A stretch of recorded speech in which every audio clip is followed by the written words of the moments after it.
हिवाळा लागला म्हणजे प्रत्येक घरामध्ये मेथीचा लाडू हा बनतोच. हा लहानांपासून मोठ्यांपर्यंत आवडतो, परंतु कडू होत असल्यामुळे लहान मुलं खात नाहीत. पण आज मी तुम्हाला अजिबात कडू न होणारा मेथीचा लाडू बनवून दाखवते. अप्रतिम अशी त्याची चव येते आणि अजिबात कडू होत नाही आणि लहान मुलंही आवडीने खातात. चला तर मग रेसिपीकडे बघू. आता हे अर्धा किलो मेथीचं पीठ आहे ते.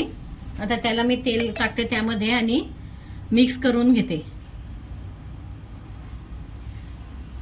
तेल मी एक असं मोहन देतात त्याप्रमाणे टाकते, जास्त गचपच नाही करत आहे. आणि सर्व आता हाताने कालवून मिक्स करून ठेवते.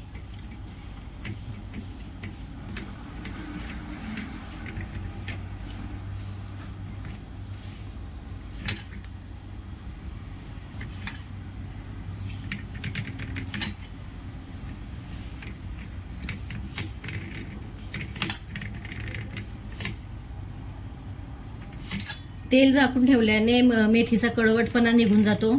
फारशी कडवट लागत नाही, म्हणून तेल टाकून थोडंसं एक असं अर्धा ते पाऊण किंवा कोणी रात्रभर ठेवतं तर आपल्याला वाटलं तर आपण 2-3 तास ठेवू शकतो. तुम्ही तेलाच्या ऐवजी तुपाचा पण वापर करू शकतात किंवा तुम्हाला वाटलं तर शेंगदाणा तेल, सोयाबीन तेल, कुठलंही तेल तुम्ही घेऊ शकतात. आता हे मी झाकून ठेवते.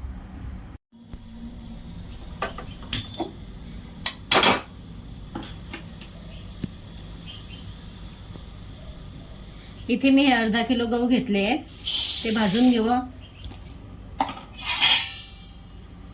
गहू चांगले कुरकुरीत होईपर्यंत भाजायचे.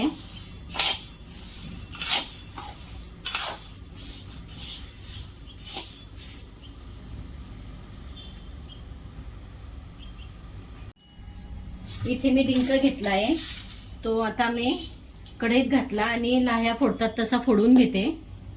अर्धा मी तळणार पण आहे, परंतु ही पण पद्धत तुमच्यासोबत मी शेअर करते.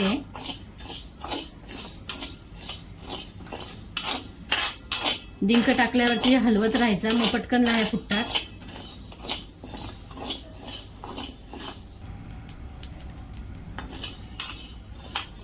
बघा लाह्या फुटायला सुरुवात झाली आहे.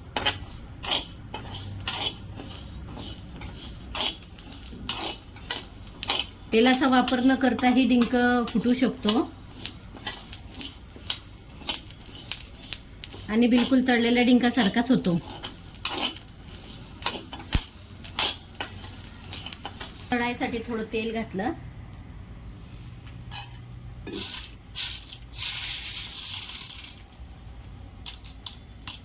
आणि मग डिंक घातलं.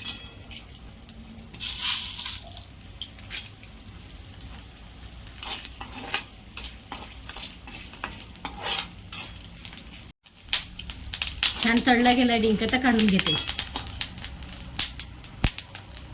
गहू भाजलं होतं त्याचं पीठ करून घेतलं, त्यात आता हे मेथीचं पीठ घालून घेते. त्यात ही डिंक पावडर आहे. आता ते सर्व छान हाताने मिक्स करून घेते.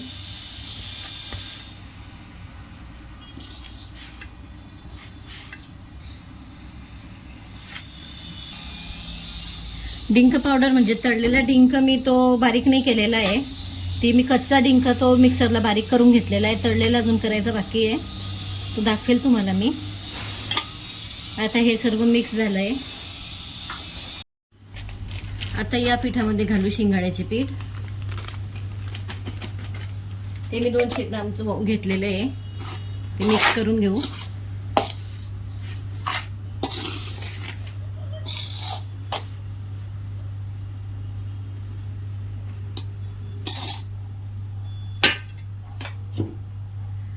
ही 1 किलो खारीक आहे, तिला मी बारीक करून घेतली मिक्सरमध्ये. 1 किलो खोबरे,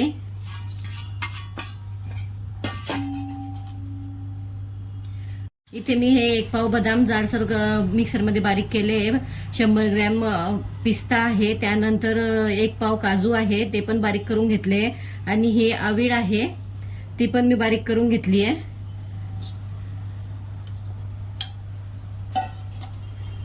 ही 1 किलो डिंक तो तळून घेतला होता मी, काही भाजला होता, त्याच्या लाह्या करून घेतल्या होत्या, त्याला मी मिक्सरमधून काढून घेतलंय. आणि आता हे सर्व मी मिक्स करून घेते.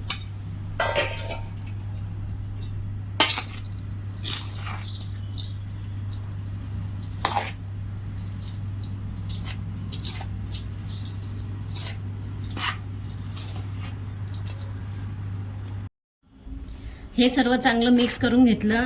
गोडंबी सांगायचं विसरून गेली मी. त्यात मी 100 ग्रॅम गोडंबी पण घेतली होती. आता त्यासाठी आपण गुळाचा पाक करून घेऊ. इथे मी 1.5 किलो गुळ घेतला आहे. त्यात मी हे शेंगदाणा 1 किलो ते हे पाऊच आणि वरनं अजून थोडं समजा 1 पाव असं 1.25 किलोपर्यंत तेल घालणार आहे.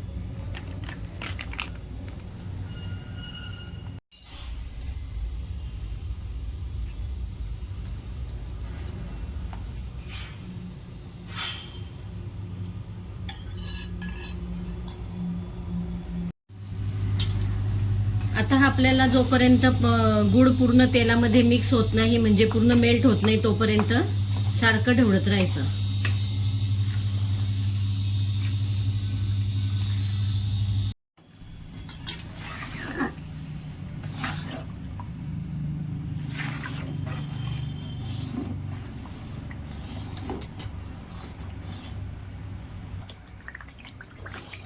इथे पूर्ण गुळ वितळलाय. आता तो मी आता लाडूच्या मिश्रणमध्ये घालून घेते.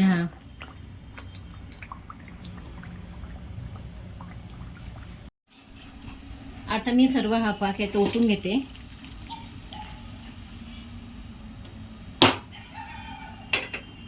सर्व मिश्रण मिक्स करून घेते.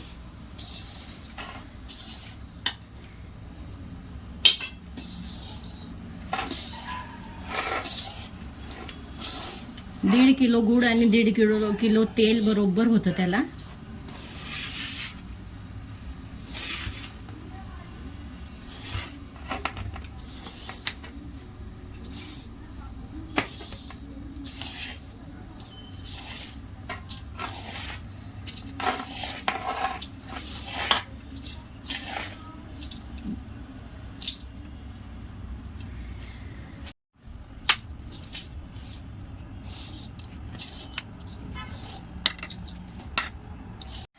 मिश्रण छान प्रकारे मिक्स केलं आहे. आता एक 5 ते 10 मिनिट मी त्याला गार होऊ देते आणि मग लाडू वळते त्याचे. गरम गरम जर लाडू बांधले तर ते थोडे जसे जसे जुने होत जातात तसे तसे ते आंबट होत जातात. म्हणून मग मी ते थोडं गार झाल्यावरच बांधेल. लाडू बांधून घेऊ.